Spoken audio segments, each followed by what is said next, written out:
Good day, everyone. Geek Joe here. Welcome to Tech Thursday.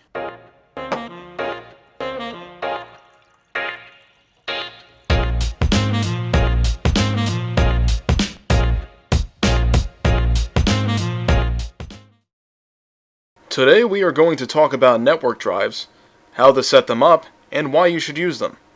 This is a very useful feature in Microsoft Windows, and has been available on the OS since the 90s. The individuals who will get the most use of this feature are the ones who have multiple computers that they use, such as a desktop and laptop, and you can share a drive or folder between any of those. In my case, I have all of my shared folders and drives on my server, as I directly back up files to it from my main computer. This is actually a very simple procedure to do.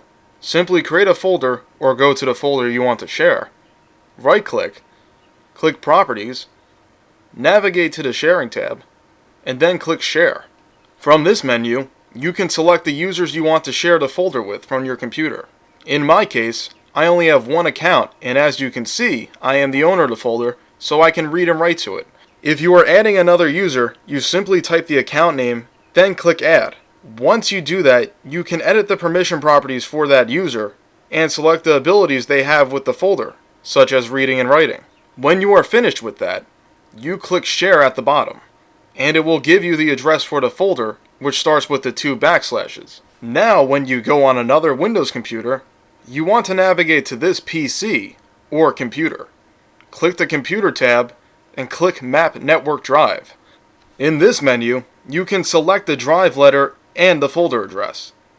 In my case, I am going to select drive Y, and I am going to type in the address of my FTP drive on my server. And then I'm going to click Finish.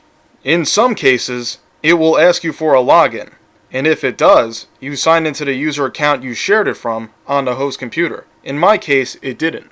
If you enter all the information of the address in the user account correctly, you will now be able to read and write files via your network on another machine. Thank you for watching Tech Thursday, and I will see you in the next video.